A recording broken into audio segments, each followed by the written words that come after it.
É um prazer estar com vocês nessa noite. Pode ser que eu esteja um pouco casual, mas eu cheguei aqui esta manhã por volta das 8h30, mas a amizade entre os irmãos estava tão maravilhosa. As famílias com que eu fiquei tinham filhos tão incríveis que eu não consegui simplesmente sair e colocar as minhas vestes de pregador. Então aqui estou. Então abram suas Bíblias no livro de Filipenses, no capítulo 2, e vamos orar antes de lermos.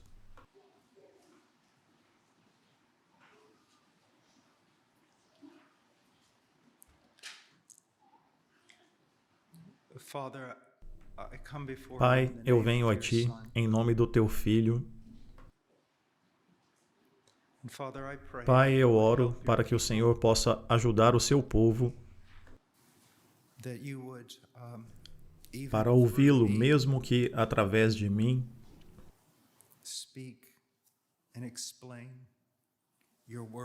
e explique a Tua palavra para que o Seu povo possa ser ajudado. Pai, muitos deles estão em uma tempestade agitada e estão afligidos, maltratados e espancados.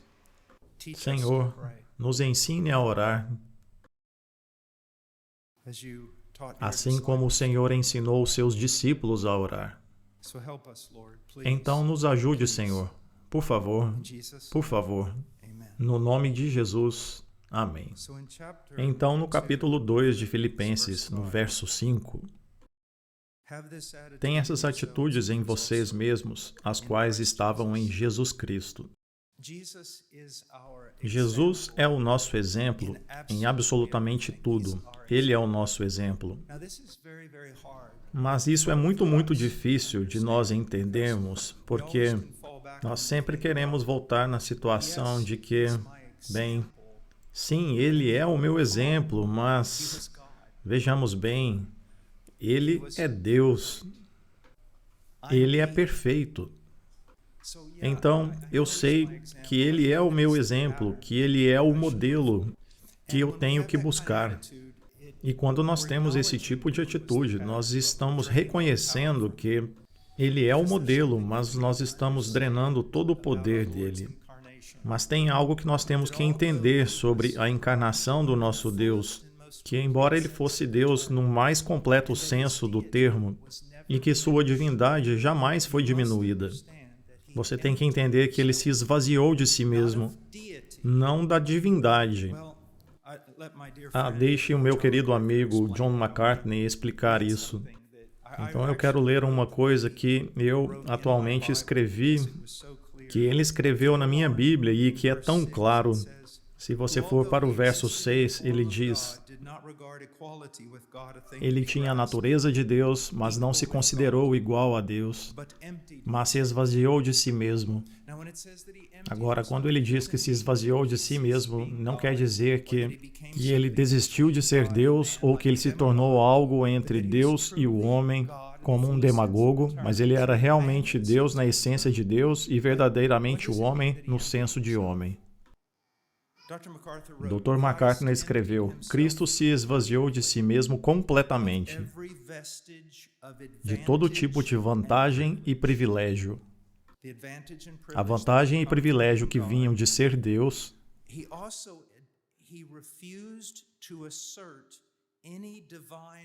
ele recusou qualquer direito divino em seu favor.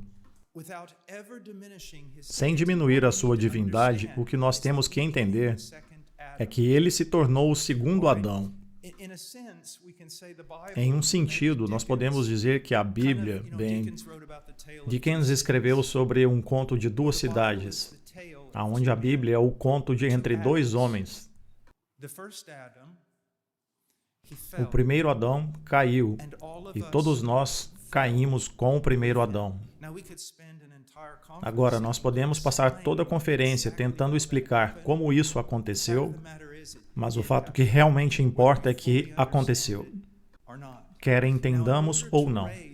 Agora, para poder levantar toda a humanidade caída, havia a necessidade para um segundo Adão, a um segundo homem, um último Adão para vir.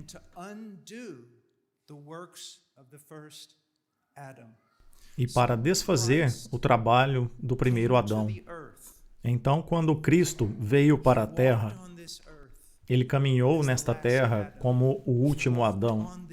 Ele caminhou nesta terra como um verdadeiro homem. E tudo que ele fez como homem no poder do Espírito Santo. Ele viveu debaixo de toda a dependência de Deus, o seu Pai, e ele buscou toda a força e sabedoria de Deus, o seu Pai, através das Escrituras e do poder do Espírito Santo. Então agora você pode ver porque ele é o nosso exemplo. Agora, rapidamente, nós teremos que pular um pouco para o livro de Isaías. E eu quero que você vá para o capítulo 50, que é uma das canções dos servos. E aqui se trata sobre o Messias, e não há nenhuma dúvida que se trata sobre o Messias. É Isaías 50, verso 4. Onde diz: O Senhor deu-me língua instruída, para conhecer a palavra que sustém o exausto. Ele me acorda manhã após manhã. Desperta meu ouvido para escutar como alguém que é ensinado. O soberano Senhor abriu os meus ouvidos, e eu não tenho sido rebelde, eu não me afastei.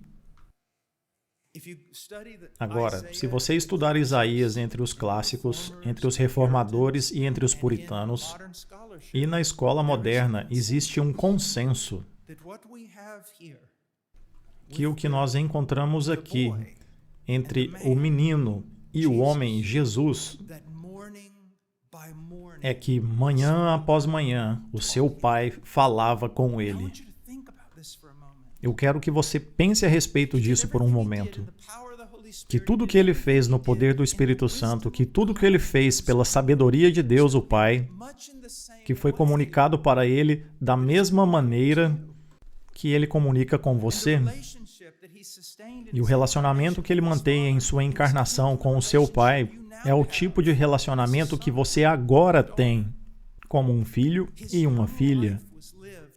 A sua vida vivida como jovem foi vivida manhã após manhã, ouvindo a Deus, sendo ensinado por Deus, adquirindo força de Deus. Este é você, este sou eu, ou pelo menos o que deveríamos ser. Você e eu. Sabe, eu posso ir por todas as Escrituras, eu posso ir até João 15 e novamente voltar até Isaías, que Cristo é a videira e você é o ramo. E se houver qualquer separação ou comunhão, então não tem nenhum fruto, não tem nenhuma vida, não tem poder. Então esta noite nós vamos falar sobre oração e vamos usar Jesus como exemplo, porque ele é sempre o exemplo, mas você tem que entender que ele se coloca em uma situação muito parecida com todas as circunstâncias dos dias da sua própria vida, de forma que toda a sua vida espiritual e toda a sua sabedoria, todo o seu poder vem da comunhão, vem de um relacionamento de absoluta dependência. E existe algo sobre absoluta dependência que é muito difícil de alcançar. Eu imagino que você deve saber exatamente sobre isso agora. Ao mesmo tempo, muitos de vocês se sentam aí e pensam: eu sei que eu sou um cristão, mas por que eu passo por tantas provas? Por que existe tanta dor? Por que existem tantas coisas que eu não consigo superar? Tantas coisas que fazem a minha vida tão difícil?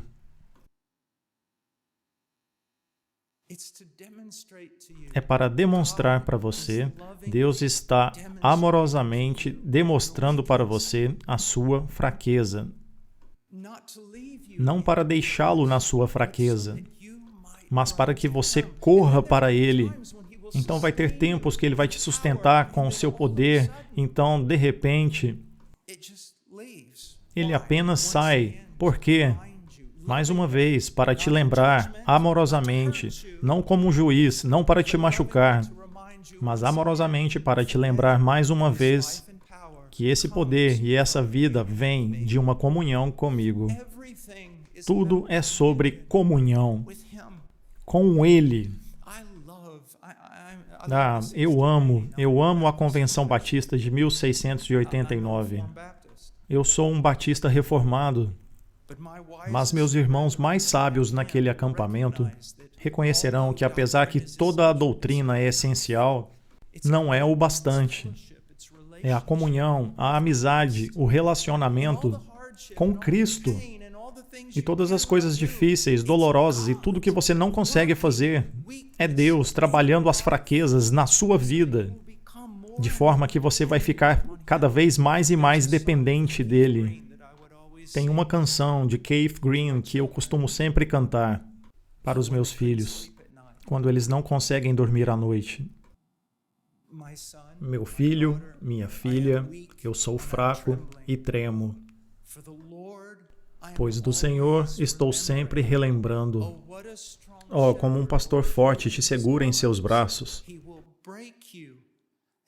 Ele te quebrará e te fará dele mesmo. Mas as feridas do pastor são feridas de amor. E tudo que ele está querendo te ensinar é: fique do meu lado, fique comigo. Longe de mim, você não pode nada. Você não consegue. Então ele me faz mais forte. Então ele pega homens fortes e os quebra. Ele pega mulheres sábias e as coloca em situações que não a podem ajudar por muito tempo. Sabe, o seu problema não é que você não é forte o suficiente. Esse nunca é o problema. O problema é que nós não conseguimos reconhecer quão fracos nós somos. Você sabe, anos atrás, na verdade, muitos anos atrás, era um dia de bandeira vermelha na praia, ao sul de Lima, e todos estavam surfando. Então eu tentei a minha vez no surf, mas eu nunca fui muito bom nisso. Mas eu não sabia o que significava uma bandeira vermelha. Então lá fui eu com minha prancha de surf e de repente eu notei que as ondas estavam horríveis, estavam se cruzando, quebrando, e eu achei que seria jogado no Japão. E eu estava com muito medo. De repente eu ouvi atrás de mim um som como se fosse um leão marinho. E eu fiquei com mais medo porque eles podem ser bastante cruéis. E havia um garoto jovem em uma outra prancha pequena e ele estava aterrorizado. Completamente aterrorizado. E eu nadei até ele porque parecia que ele estava sendo nocauteado. E quando eu estava prestes a pegar a corda da prancha dele, eu percebi que se eu puxasse ele até mim, ele iria me matar. E eu era 2 vezes maior que ele. Eu era muito mais forte que ele. Mas eu sabia que se o trouxesse para perto de mim, ele me nocautearia como um boxeador. Então eu chamei 8 outros surfistas que estavam ali para ajudar e levou mesmo assim cerca de 30 minutos para tirá-lo dali. E todos estavam com medo, até os surfistas que sabiam exatamente o que estavam fazendo. Então eu quero que você pense a respeito disso por um momento. A criança era metade do meu tamanho e provavelmente não conseguiria fazer um supino com uma jarra de leite. Então por que eu estava com tanto medo? Vejam, não se tratava dos seus músculos nem da sua força, mas se tratava da sua necessidade. Ele me agarraria com uma força tão grande que eu não conseguiria me livrar dele. Você pode entender isso? Não se tratava da sua força nem dos seus músculos, se tratava da sua necessidade. Ele sabia que se não se agarrasse em alguma coisa, ele morreria. E é exatamente isso que o fez tão forte. Você pode ver pessoas que oram bastante ou que leem muito a Bíblia, e os nossos corações são idólatras e nós sempre estamos atribuindo aquilo às pessoas. A vontade daquela pessoa, a força daquela pessoa, a sua espiritualidade. Não. Ao menos não no meu caso. Não é que eu não tenho nada além dele que não seja a salvação. Eu não tenho nada além dele no que diz respeito a tudo. Eu vou apostatar, ou eu vou cometer imoralidade, ou eu sou capaz de qualquer outra coisa. Então não é força quando você olha para um homem e ele ora, ou ele jejua, ou ele lê a sua Bíblia o tempo todo. Não é por causa de nenhuma misericórdia ou piedade. É por causa do reconhecimento de uma fraqueza. Eu devo ler a minha Bíblia. Eu não sou como outros homens. Eles podem ser fortes. Eu não sou. Eu preciso orar porque eu não sou como outros homens. Eu não sou tão forte como eles são. Eu preciso orar. Eu preciso estar o mais perto que eu consigo dele. É isso. Não existem grandes homens de Deus. Esse é o mais patético argumento. Oh, ele é um grande homem de Deus. Não existem grandes homens de Deus. Existem apenas pequenos, fracos, insignificantes, pecadores, homens de um grande e misericordioso Deus. E todas as provas, e todos os fracassos, e tudo na sua vida vão para o diabo. Não, o diabo pode ser usado, mas é Deus orquestrando para ensiná-lo sua necessidade dele, para ensiná-lo a ser desesperado por ele. Agora, quando nós olhamos para o nosso Senhor, eu quero dizer, ele é um homem, e tudo o que ele fez foi no poder do Espírito Santo. E ele tinha uma sabedoria real, indiscutível sobre a corrupção do pecado. Ele tinha o coração dobrado para Deus. E ainda assim, ele viveu em absoluta dependência do seu Pai. Ele fez aquilo que ele viu o seu Pai fazendo. Ele retirou o poder do seu Pai através do poder do Espírito Santo. Volte um momento para o Novo Testamento e olhe rapidamente em Lucas no capítulo 5. 17. Um dia ele estava ensinando e existiam alguns fariseus e professores da lei assentados ali que vieram das vilas da Galileia e da Judéia e de Jerusalém, e o poder do Senhor estava com ele para performar curas. Ele fez o que fez como Messias, como o último Adão, como homem, buscando força e sabedoria de Deus, e por isso ele pode ser o seu exemplo, e por isso ele é exatamente o seu exemplo. Agora, eu quero olhar a vida do nosso Senhor, a vida de oração. E eu quero começar em Lucas, então vamos permanecer ali. E eu quero que você perceba algumas coisas, e isso não vai ser profundo, parecendo um modismo. Eu quero tentar fazer com que você veja uma coisa e permita que as Escrituras falem por si mesmas. E em Lucas, no capítulo 5, verso 15, mas as notícias a respeito deles estavam espalhando para longe, e as multidões o escutavam, e para serem curados de suas doenças, mas Jesus sempre se retirava para o deserto para orar.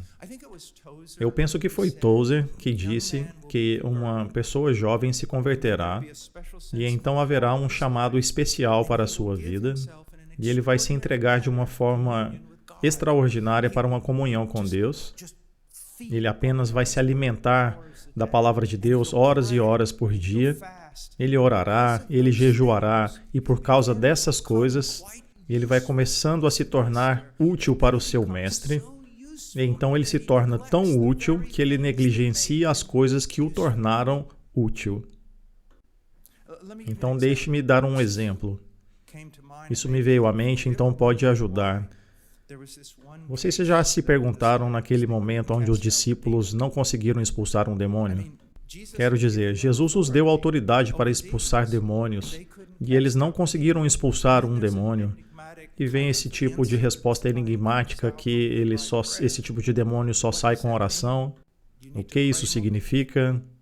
Depois de anos analisando essa passagem, eu penso que uma das dicas para entender o que está acontecendo é que quando ele os deu autoridade sobre demônios, eles pensaram que de alguma forma aquela autoridade era agora herdada por eles, que estava dentro deles e não fluía do trono através deles.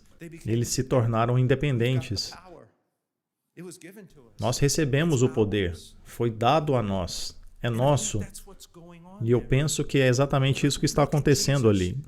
Mas olhem para Jesus, notícias sobre ele estavam espalhando em todos os lugares.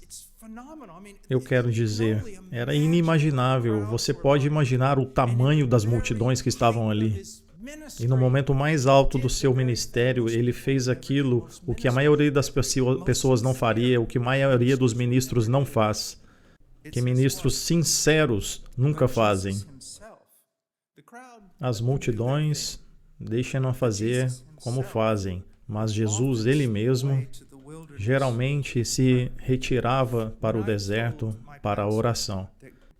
Quando eu disse para o meu pastor que eu acreditava que Deus havia me chamado para pregar, ele era o pregador mais poderoso que até aquele dia eu conhecia. Eu nunca tinha visto uma demonstração do poder do Espírito Santo mais forte, mais poderosa em qualquer outro homem. E quando eu disse isso para ele, ele era um tipo de homem daqueles bem intimidadores. 65 anos, com aqueles cabelos grisalhos puxados para trás. E ele olhou para mim e então disse, você consegue ser solitário? Eu pensava que se eu pregasse a verdade, eu seria isolado. Mas não era isso que ele queria dizer. O que ele queria dizer é que havia muitos outros rapazes correndo para retiros e indo para grupos de bacharelados e indo para conferências cristãs, mas você poderia viver sozinho com Deus. Só você, Deus, sua Bíblia, a oração. Você conseguiria ficar a sós com Deus? Eu penso que toda pessoa sincera, e não estou dizendo falsos profetas, todo sincero ministro de Cristo diria que existe um lugar onde sempre os demônios estão os atacando. Tem um famoso psicólogo, psiquiatra, que alguns anos atrás disse: a única coisa que eu já concordei com relação à psiquiatria, ele disse, estar ocupado não é uma coisa do diabo, é o próprio diabo. Significa que estavam muito ocupados para serem aquilo que foram chamados para ser. E isso não se aplica só a ministros, se aplica a todos nós, porque todos nós fomos chamados na mesma comunhão. Essa não é uma comunhão especial garantida apenas para ministros. Não é garantida às esposas dos ministros, nem a seus filhos se eles estiverem em Cristo, ou a qualquer congregante. E o fato é que todos somos negligentes nessa área. Nós somos muito ocupados. Eu me lembro uma vez que uma pessoa me fez uma pergunta: qual é o grande problema na santificação do cristão? E eu disse, muitos dos nossos problemas seriam esclarecidos se nós apenas gastássemos tempo na palavra e oração. E então um jovem homem muito bravo se levantou e ele me acusou de superficialidade. Mas os argumentos dele acabaram quando eu perguntei se poderia fazer uma pergunta. E então eu perguntei a ele, quanto tempo você gasta por dia na oração e na palavra? E era mínimo. Pense sobre isso. Eu não quero te machucar, eu não quero te machucar nem um pouco.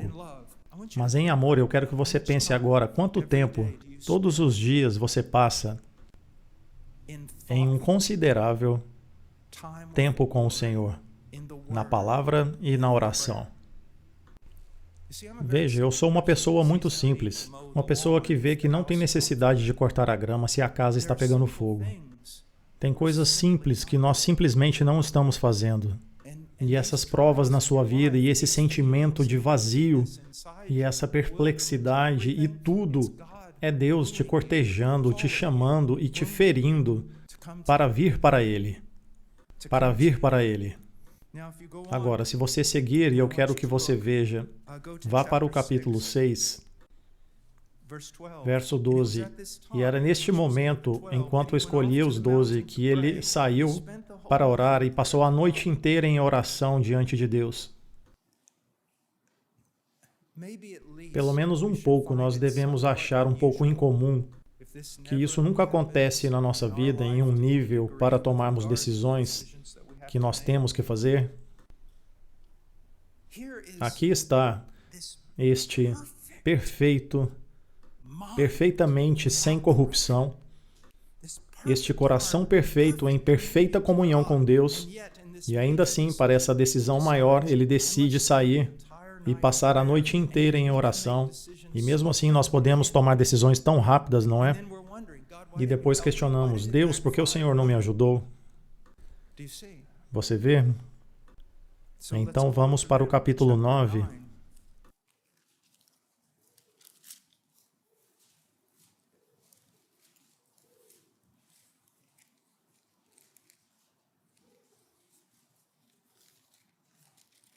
(18) E aconteceu que, enquanto ele estava orando sozinho, os discípulos foram até ele e o questionaram.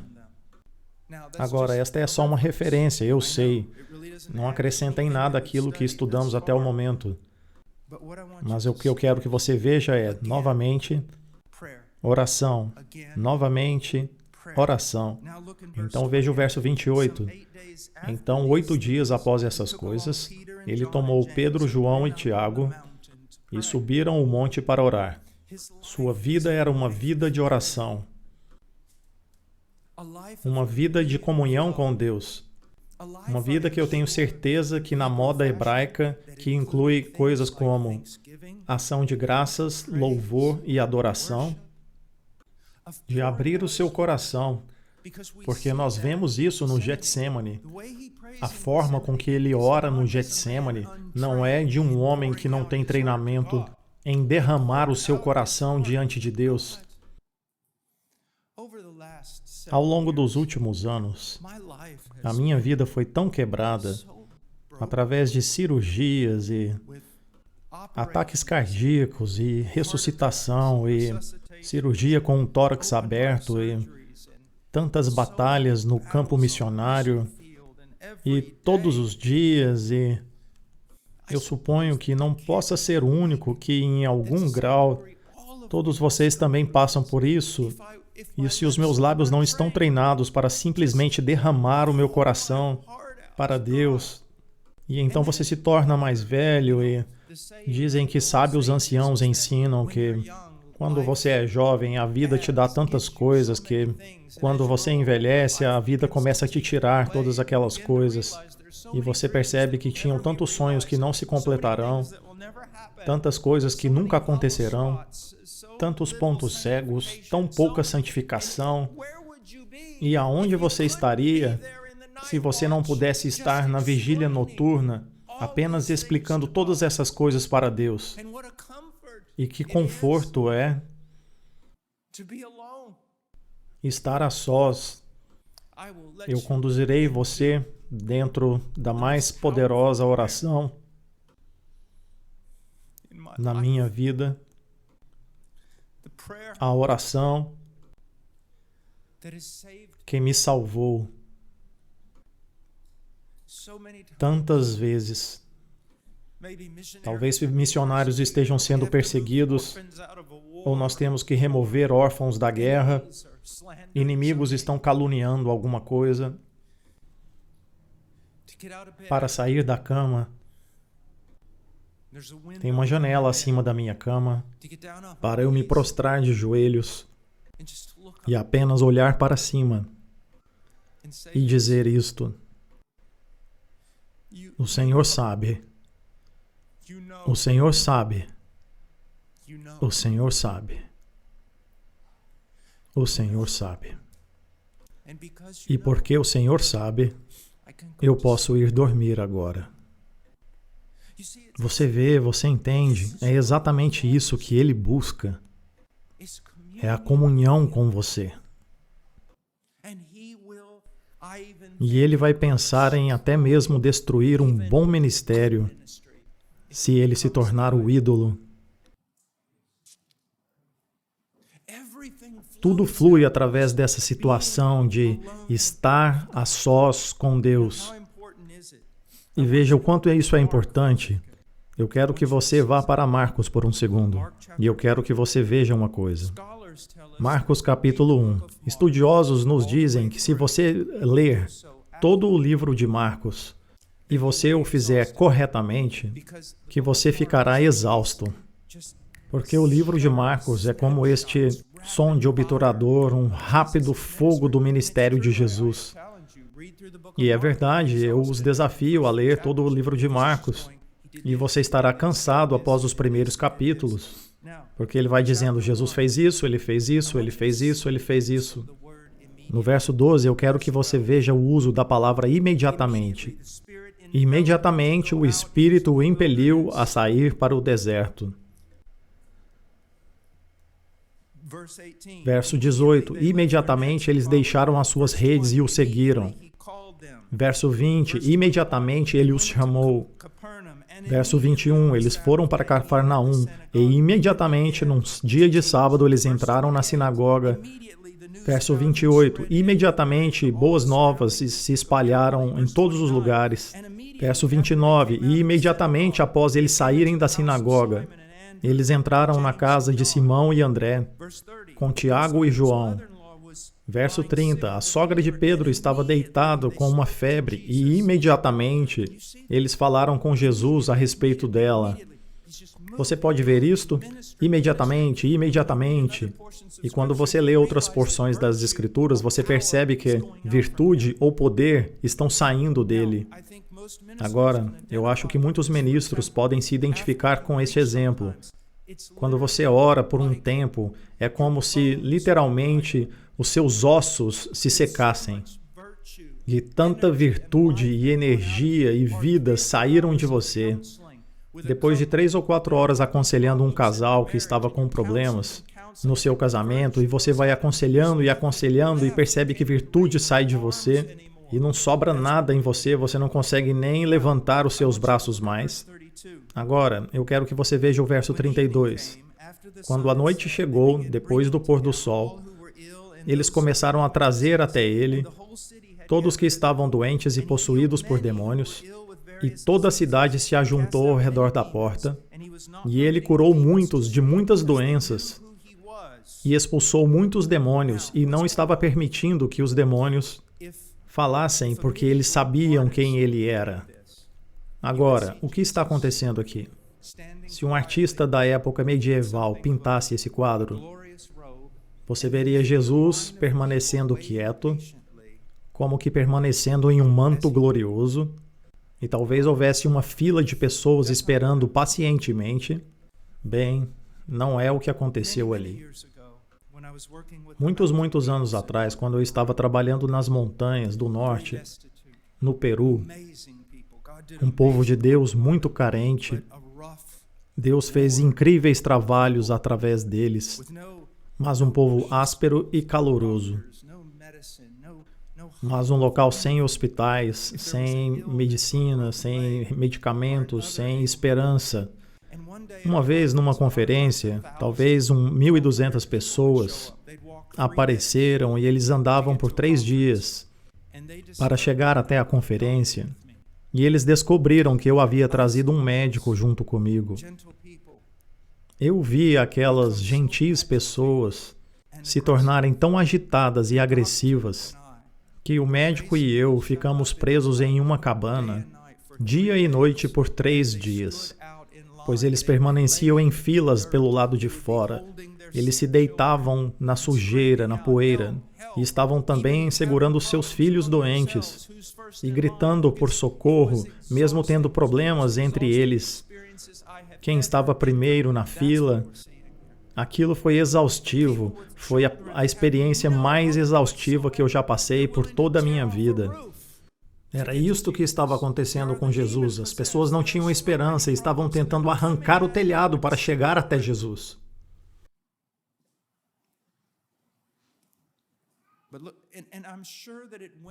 Mas veja, eu tenho certeza que isso foi até, pelo menos para mim, foi até as primeiras horas, talvez parando por volta da 1 a 2 horas da manhã.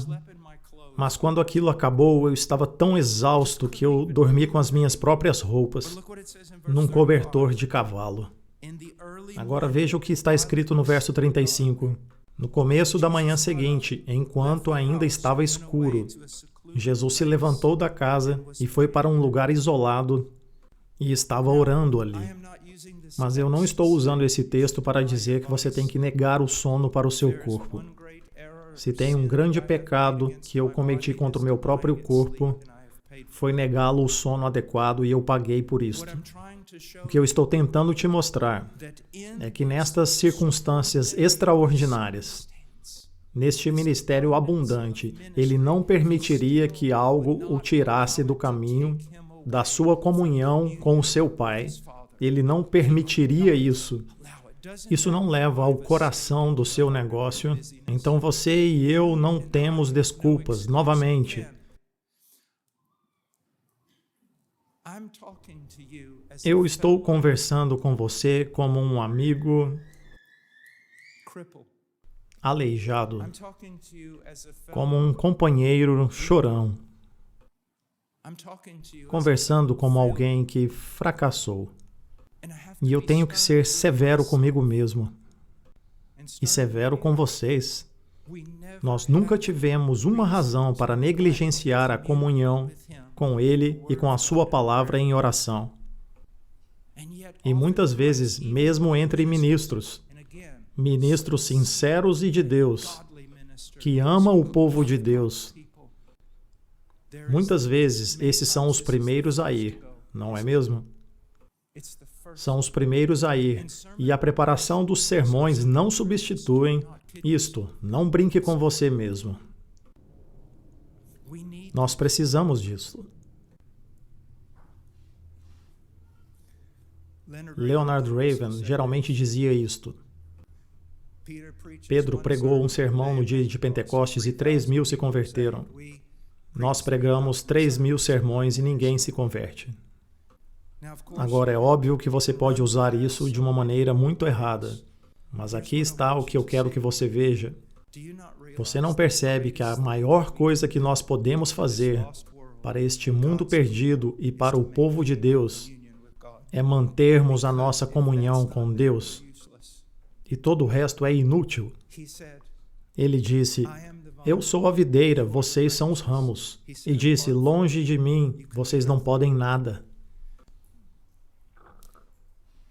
Eu tenho que confessar que eu amo ler os reformadores, os puritanos, os batistas, os primeiros evangélicos, os piedosos e outros. Eu amo livros. Eu tenho amigos que são grandes teólogos e grandes expositores. Certa vez estava com um amigo querido, Steve Lawson, e provavelmente não há outra pessoa que se importa e estuda tanto a respeito de pregação. Mas mesmo com ele, quando nós sentamos e conversamos, nós dois concordamos que a pregação e o ministério e a vida cristã não é menor do que a doutrina, não é menor do barulho teológico, mas é muito, muito mais. É vida, são frutos, é um tesouro nascendo de dentro de nós. É maior que o conhecimento, não é menor do que o conhecimento, mas é mais que o conhecimento. Veja os versos 36 e 37. Pedro e seus companheiros o buscavam, o acharam e disseram a ele, todos estão te procurando. Agora, eu não quero ficar lendo muito sobre isso, mas eu não ficaria surpreso se encontrasse uma repreensão aqui.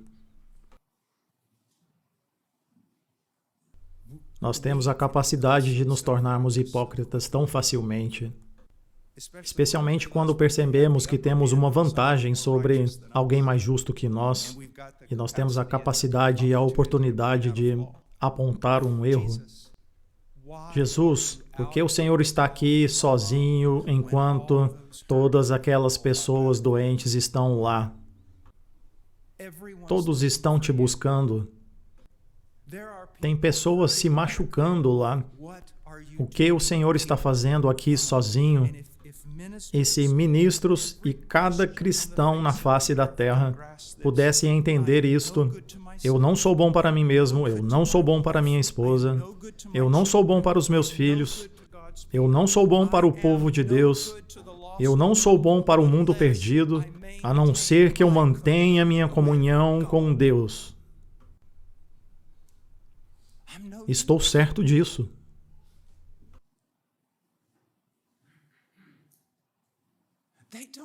Eles não precisam das minhas palavras, eles não precisam da minha sabedoria.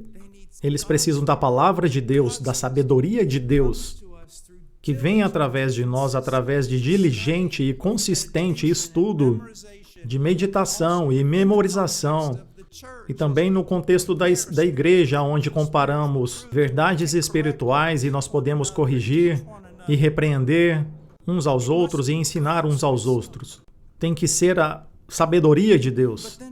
Mas, novamente, sem o poder do Espírito Santo, nós deveríamos estar constantemente estudando a palavra de Deus, e eu escuto sempre isso dos meus irmãos reformados, continuamente estudando a palavra, mas aquilo que nós devemos ouvir mais, e também constantemente estar clamando por maior e maior manifestação da vida e do poder do Espírito Santo em nós.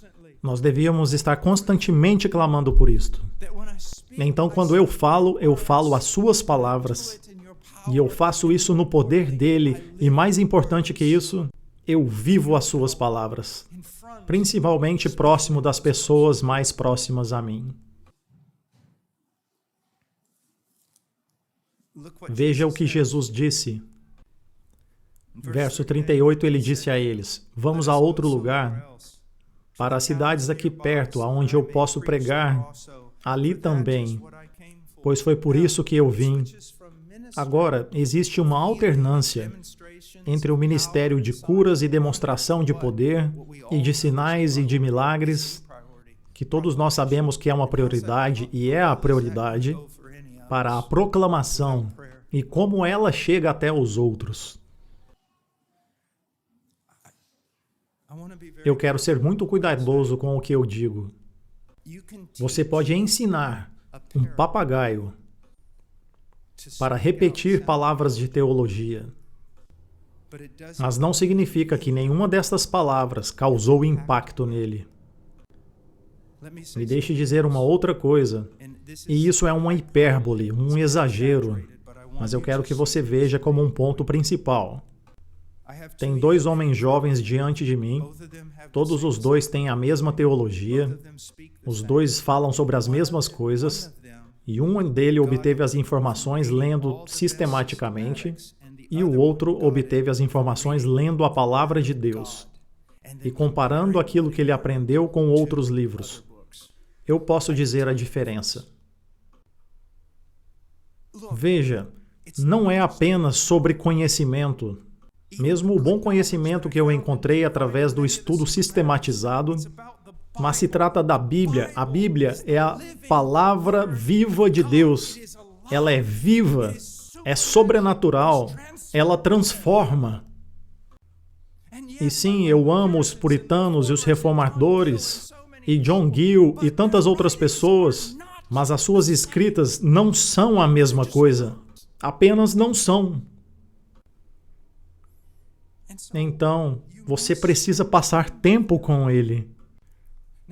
E antes de prosseguir, eu quero dizer isto.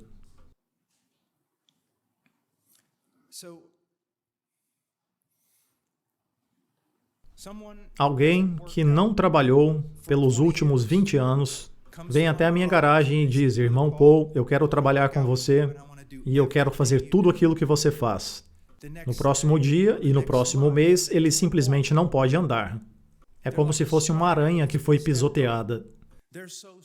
Ele está tão dolorido que nunca mais voltará ali. Então, por que eu te dei esse exemplo? Se você estiver sentado aqui nesta noite e você vai negligenciar a palavra o tempo todo, como eu negligenciei a oração o tempo todo, quero dizer, eu leio um capítulo por semana e mesmo assim eu acho incrível, e eu sempre estou na correria, pensando que Deus está te repreendendo terrivelmente e apenas esperando para te julgar. Quero dizer que essas minhas palavras são palavras de amor. Segundo, eu não quero você indo para casa, se levantando amanhã de manhã e lendo 35 capítulos da Bíblia e tentando orar por 2 horas consecutivas. Porque isso não vai durar, nunca dura tanto tempo. O que eu quero que você faça é comece exatamente aonde está. Quero que você volte aos seus pastores ou aos seus ministérios e diga, eu me responsabilizo e sei que isso é absolutamente essencial para mim e eu preciso de ajuda para me mover neste caminho. Se semana que vem você estiver lendo um capítulo todos os dias e você estiver orando por 10 minutos, é muito melhor do que o 0 desta semana. Cresça, converse com seus pastores, converse com outros homens, faça compromissos uns com os outros para entrar na palavra de Deus e a estudá-la. Façam compromissos de oração, façam compromissos de apenas caminhar com Ele em comunhão. E tudo na sua vida gradualmente começará a mudar. E Ele se tornará real. Ele se tornará real. Amanhã vocês saberão, ninguém fez isso hoje, mas eu quero compartilhar algo com vocês.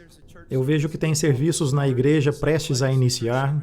Em algum lugar esse serviço está para começar e pessoas estão conversando, estão felizes, há música e está tudo muito maravilhoso. E então começa o culto e vai alguém ali para cima e começa a fazer a oração. Ouve dizer o quão é maravilhoso você estar ali naquela noite, na casa de Deus. Vamos orar. Querido Pai Celestial, aquele homem não passa muito tempo na presença do Pai, pois ninguém que o conhece se aproxima dele deste jeito. Isso é repugnante, e você vê isso. E você viu isso, e essa pessoa vai falar com você e você já percebeu que aquele homem não ora muito. Ele não permanece muito na palavra. Quando você o conhece, você pode dizer todas essas coisas para a congregação. Ou é tão bom ter você aqui esta noite, você é uma bênção para nós. Como seu pastor, eu quero que você saiba que enche o meu coração de alegria ver as suas faces. Agora, nos cheguemos à presença do Senhor em oração. Pai, você vê a diferença? Você não se aproxima dele como um líder de grupo em um circo. Mas isso vem apenas de estar na sua palavra. Para muitos de vocês, jovens, homens, e parece que eu estou dando voltas, para dizer que a Bíblia é muito mais do que o livro de Romanos e Efésios. É o livro todo e se trata de ler de capa a capa, uma vez e outra vez e outra vez. E você pode dizer que não está entendendo e simplesmente continua e continua. E de repente, pouco a pouco, verdades espirituais começam a ser definidas através de outras verdades espirituais e também através dos seus comentários. E o que você lê em Romanos, você entende porque você também leu Isaías 66. Se trata de passar tempo com ele. Provavelmente não existe nada que parte mais o coração num relacionamento humano que uma mulher vindo ao marido e dizendo: passe tempo comigo. Isso é tão ruim.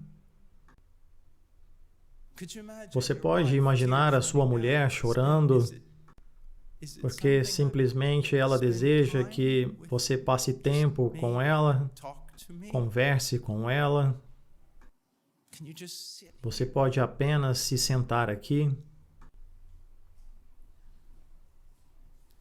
Spurgeon disse que ele prefere ensinar um homem a orar do que 10 homens para pregar.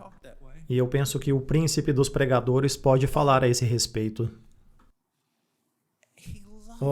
Ele te ama tanto. Você pode dizer: eu estou sujo. Ok, vá para ele. Vá para ele. Sabe, quando eu digo para as pessoas, quando você vê o pecado na sua vida, isso deveria te quebrar. Deveria, pelo menos, trazer lágrimas aos seus olhos. Mas aqui está a coisa, te quebrar e trazer lágrimas aos seus olhos, mas não para você correr para o canto escuro deste mundo, aonde ele não está, então dê meia volta, corra em sua direção e pule nos seus braços. É ali aonde você tem que chorar.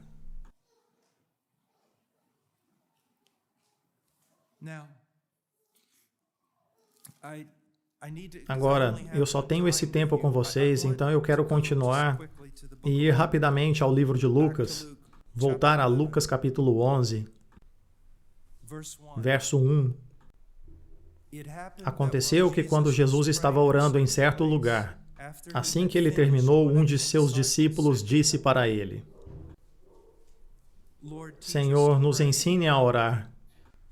Então perceba, eles não interromperam a oração de Jesus. Ravenhill nos diria uma história sobre estar andando em um lugar onde havia um homem de oração e estava entrando no seu quarto e então ele estava orando e Ravenhill apenas quietamente retornou e ele disse que apenas retornou porque não se dá as costas para a realeza. Ele era um homem de oração. Você saberia que era ele ao escutá-lo orando, que ele estava fazendo negócios com Deus e toda e qualquer outra pessoa não tinha importância. A grande realidade de quando ele dobrava os seus joelhos era a presença de Deus. E você simplesmente presumiria que ele destruiria a Mona Lisa ou destruiria uma obra de Da Vinci antes de interromper um assunto deste. Eu quero que vocês percebam que os discípulos nunca vieram até Jesus e disseram, nos ensine a pregar. Eles nunca chegaram até Jesus e disseram, nos ensine a expulsar demônios. Nunca chegaram a Jesus e disseram, nos ensine a andar sobre as águas ou curar os enfermos.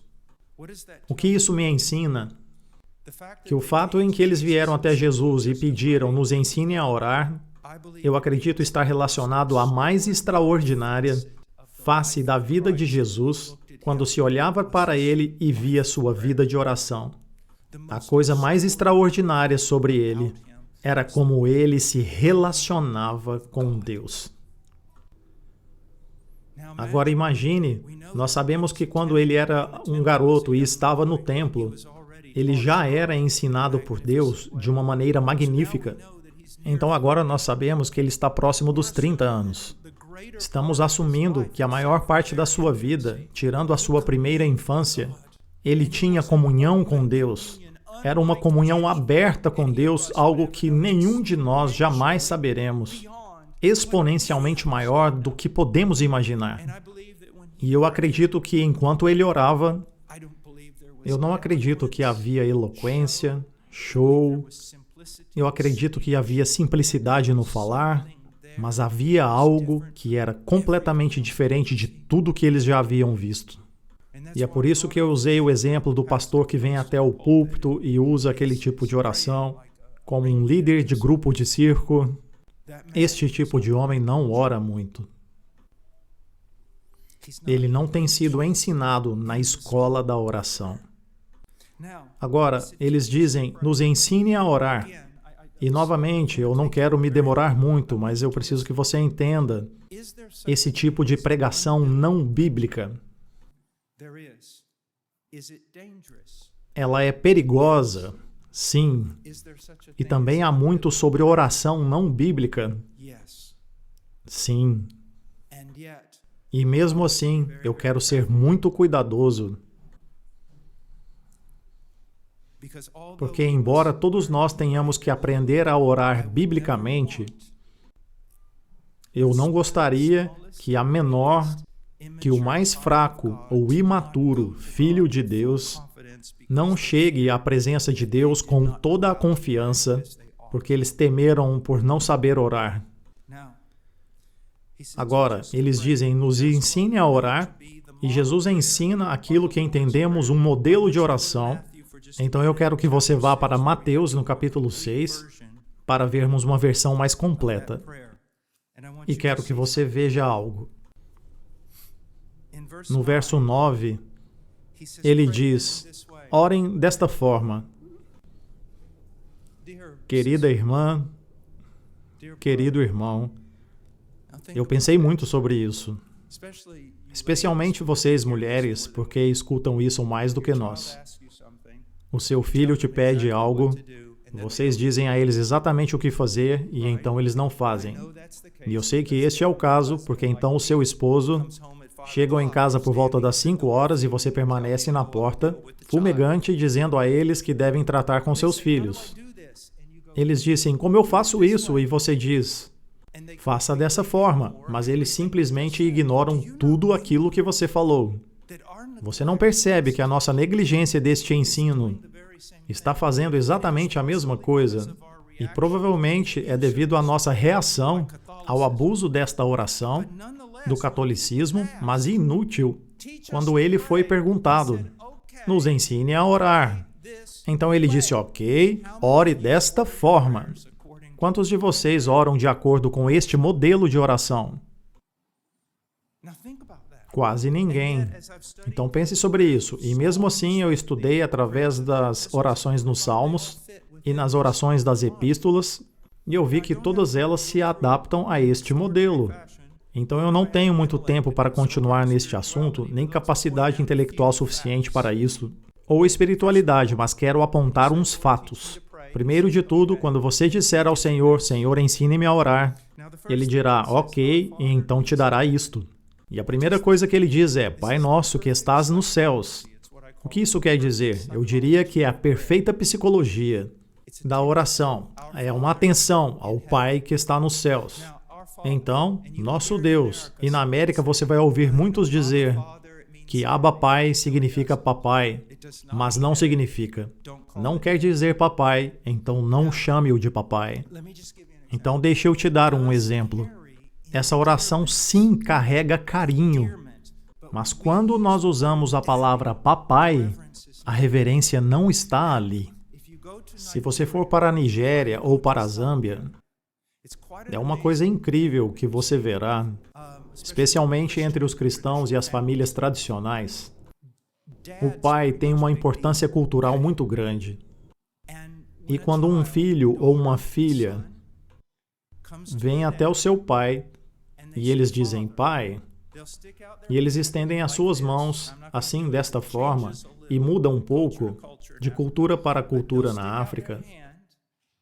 Então eles pegarão as mãos de seus pais e colocarão as suas outras mãos aqui e farão tipo uma cortesia, um sinal de respeito, uma inclinação. Então é um termo carinhoso para o seu pai que te ama. Então, o amor de Deus é a mais dolorosa doutrina nas Escrituras para o pregador e o poeta. Porque você não pode compreender, mas mesmo que você compreendesse, você não tem como explicar. E algumas vezes faz você odiar palavras e apenas empurrar o púlpito e não querer voltar nunca mais para pregar. A coisa mais difícil que você terá que fazer como um cristão é compreender que Deus te ama com a qualidade do amor que Ele tem por você. E você não pode sondar isso, porque não tem outro exemplo disso. Nem um pai, nem uma mãe, nada. É o tipo de amor que nas nossas deficiências é tão glorioso que chega a parecer que está errado. Quando Pedro vê a manifestação de Deus, ele diz, se afaste de mim, Senhor, eu sou um pecador. Mas o que ele na verdade está dizendo é, isto é errado. Um homem como eu jamais deveria ver algo como isto. E é o amor de Deus. Um homem como eu jamais deveria ver algo como isto. Tão incondicional, tão forte, tão inflexível e inquebrável. Ele te ama. Com um padrão que vai além de qualquer outro padrão. Se eu puder fazer qualquer coisa em oração, deveria ser para mostrar às pessoas o quanto Deus as ama. Esta é a chave, porque é o poder de Deus que nos compele. Não o nosso amor por Ele, mas o amor dele por nós que nos compele. Então, em um senso, é o nosso Pai. O nosso Pai. Mas se lembre, o seu Pai está nos céus. Ele é o Rei da glória e digno de grande temor. Agora, entre o relacionamento do pai e o filho, eu sei bem que podem existir dois tipos de temores. Um deles é devastador, o outro deles é maravilhoso. Então, uma criança que tem um pai inconsistente, um dia ela vem ao pai e diz: "Pai, olha o que eu desenhei." E ele diz: "Isso é maravilhoso, estou orgulhoso de você." E no dia seguinte, esse pai está tendo um dia ruim e a criança vem novamente com o desenho, e ele bate na criança, amassa o papel e o joga fora. E com esse tipo de inconsistência, a criança nunca sabe o que vai ter. Isso não é o amor de Deus. É um amor consistente, tão puro e imutável. Então você pergunta: o que é o amor, irmão Paul? Eu passei um grande desafio de tempo tentando entender, mas na verdade é muito simples. É uma doação de si mesmo. Na verdade é muito simples, porque Deus amou tanto o mundo que Ele deu seu único filho, Ele deu a si mesmo. Maridos, amem as suas esposas assim como Cristo amou a igreja e deu a si mesmo. Ele deu a si mesmo para você. Se Ele te deu todas as palavras perfeitas que Ele criou, não seria nada comparado a Ele mesmo se entregando para você mesmo.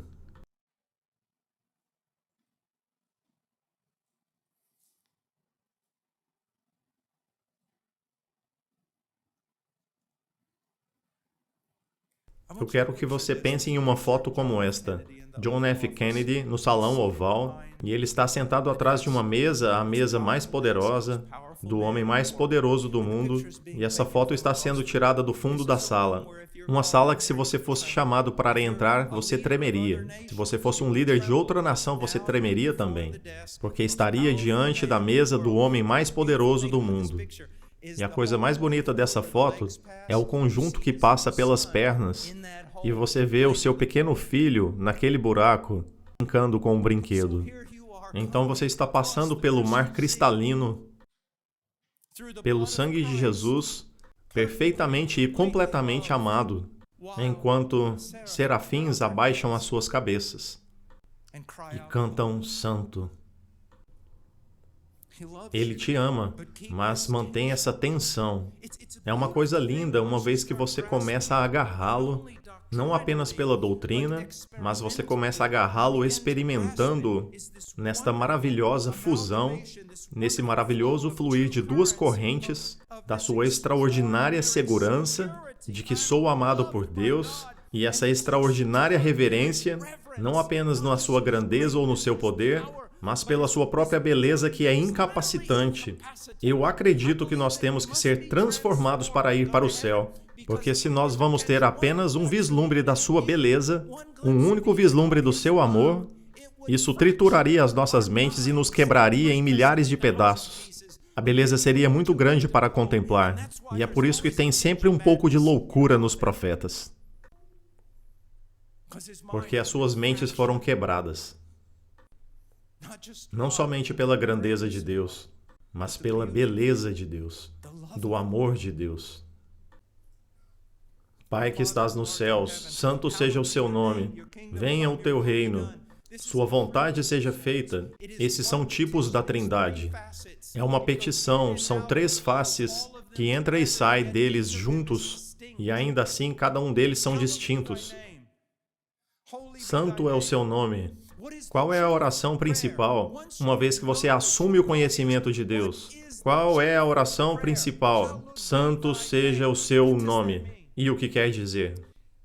Santo, você pode identificar como santo, mas não é o suficiente, porque existem diferentes facetas da doutrina da santidade, mas o que estamos tratando aqui é de separação. Para dizer santo é o seu nome, é que o desejo de Deus é que o seu nome seja colocado numa categoria para Ele mesmo e acima de todas as coisas.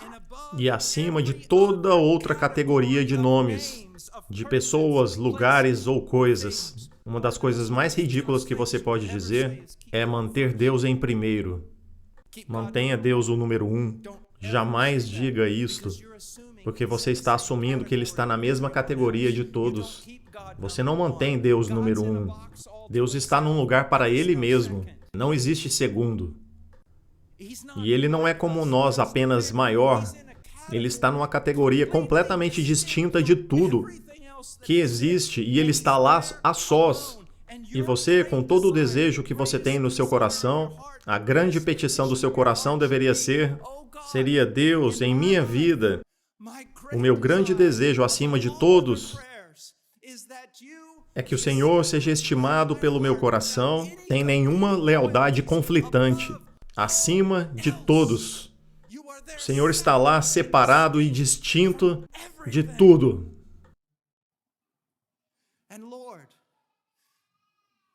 E, Senhor, que este mesmo desejo esteja em minha esposa.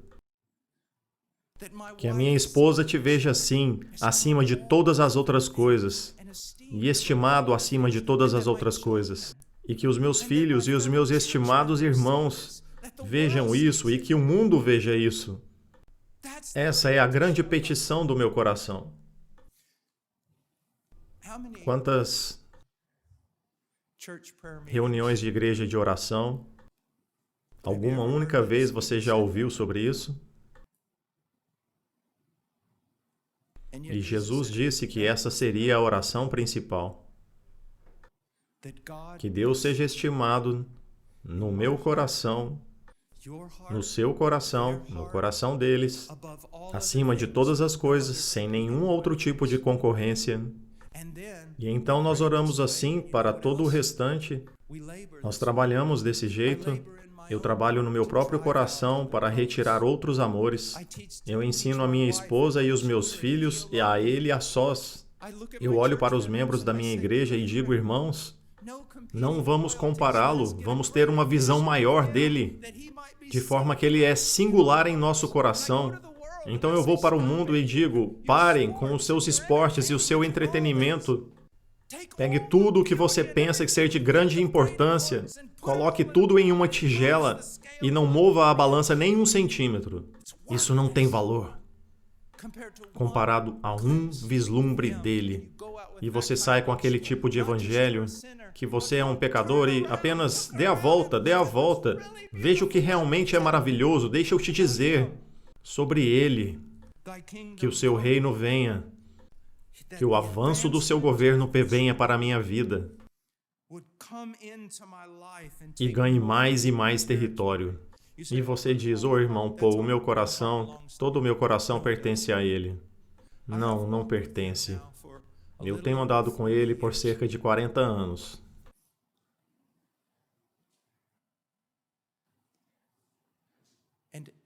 E cada ano eu tenho encontrado cada vez mais câmaras onde existem ídolos. E é por isso que tanto da minha vida tem sido quebrada. Tantos ídolos incorporados que somente após anos em suas mãos cirúrgicas foram expostos. E é esta oração: ó Deus, que o seu reino seja o reino onde somente o Senhor é rei, e a Sião do meu coração, e da minha esposa e dos meus filhos, da minha igreja e dessas pessoas em todo o mundo e nas mais remotas ilhas, e que toda a sua vontade seja feita na terra como é nos céus, perfeitamente e completamente. Agora, existem 10 sermões e todos eles, vamos acelerar, verso 11, nos dê hoje o pão de cada dia. Se tem um verso que é sempre mal interpretado, é este aqui. Algumas vezes eu penso que se escutar um pregador dizer novamente que o significado é o pão diário, ele não estaria dizendo que te daria então 20 ou 30 anos de pão e apenas acreditando no pão diário. Não é isso que significa. O que realmente significa, e isto vai mudar a sua vida, O que basicamente ele está dizendo é isso: Senhor, a minha paixão, o percurso da minha vida é que o seu nome seja santificado. A razão da minha vida, eu dou a minha vida. Eu sou um pregador, um missionário, um mecânico, um zelador, uma dona de casa. A razão da minha vida é que o seu nome seja contado acima de todo nome, que o seu reino venha e que a sua vontade seja feita. Agora, me dê todo o recurso que eu preciso, incluindo recursos materiais como comida, vestimento e tudo que eu preciso, não para realizar a minha vontade, buscando os meus próprios desejos, não para as minhas próprias ambições, eu não tenho. Me dê o que eu preciso para devotar a minha vida para aquilo a qual estou orando. Eu te peço para me dar os recursos que eu preciso para ser um instrumento para responder às 3 orações que eu acabei de fazer. Você entende isso? Eu não quero comida apenas para comer. Eu quero comida para ser fortalecido para essas coisas, para entregar minha vida para esse propósito. Se eu sou um professor, ou um mecânico, ou um programador, isso não importa, porque se você é um cristão, não existe nada secular na sua vida. Até as panelas e frigideiras da sua casa são santificadas. E tudo tem que ser vivido para a ocupação que te foi dada, de acordo com os dons, para cuidar desses 3 pedidos de oração. Deus, me dê pão para que eu possa comer e me fortalecer, porque eu devoto a minha vida a isto. Você já se perguntou por que Deus responde tão poucas orações? Porque tudo que você tem que perceber é que tudo que Ele te dá é para te fortalecer e para te capacitar a se mover em direção dessas 3 coisas que você orou. E então, Deus, perdoe os nossos pecados assim como perdoamos os nossos devedores. Senhor, eu não posso trabalhar isso na minha vida se eu tiver pecados não confessados na minha vida. Me perdoe. E, Senhor, se não há unidade no corpo, não podemos carregar essas coisas juntos. Me ensine a perdoar como eu fui perdoado. E, Senhor, não me deixe na tentação, porque nisto eu serei resistido. O diabo é como um leão que ruge ao derredor, procurando alguém para tragar. E, principalmente, ele quer devorar aqueles que devotaram as suas vidas a essas 3 coisas. Senhor, não me deixe cair na tentação. Me dê graça para superá-la. Pois Teu é o reino, o poder e a glória para sempre.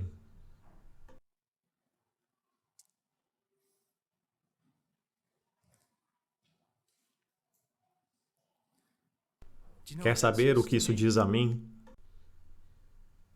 Porque Teu é o reino, o poder e a glória. Quer saber o que isso significa para mim? Quer dizer que com o meu último fôlego, eu grito, viva o Rei! Vida longa ao Rei! Eu pesquisei isso tantas vezes.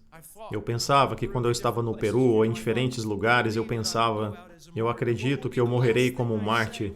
E a última coisa que eu direi quando eles vierem me matar será vida longa ao Rei. E jovens homens, enquanto estão vivos, no Peru nós dizíamos, a única razão para você estar vivo é que o oxigênio é gratuito e você não faz nada. Jovens homens, vocês não percebem a glória aqui? Vocês não veem? Tem uma coisa a qual devemos viver. Eu fui jovem, agora eu sou velho. Eu fui forte, agora eu sou fraco. Mas ter derramado esta vida para Ele, vejam, homens jovens, tudo o que você tem é um dom e você deve derramar todo esse dom em favor dele. Existe uma passagem que, se eu pudesse remover do texto bíblico, e eu vou lê-la e você pensará que foi espartano, porque diz assim, descreve o crente desta forma: aqueles que perseverarão em fazer o bem, busquem glória, honra e imortalidade e vida eterna. Este é o objetivo de um homem. Pendurar o seu escudo no céu, para lutar até o último fôlego e entregar tudo o que você conquistou para Ele. Eu me lembro de uma vez que eu estava saindo para caminhar, onde eu estava passando por uma situação muito ruim. Eu disse tchau à minha esposa, dizendo que estava saindo. Eu te vejo quando eu retornar. Se eu retornar, ela disse adeus, marido, me abraçou. Eu saí pela porta e de repente já escutei a porta abrindo novamente. E ela olhou para mim e disse: Christian, volte carregando seu escudo ou carregado sobre ele. Mas não desista. Existe algo que devemos viver por isto. Glória eterna. E é disso que se trata toda essa oração. E você tem que entender que pregação e tudo mais, testemunhando, pregando nas ruas, indo às missões, isso é a limpeza, é terminar o serviço. A batalha é travada através dos seus joelhos. A batalha é lutada através dos joelhos.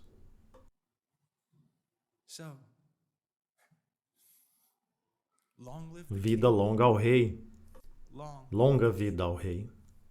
Deus os abençoe.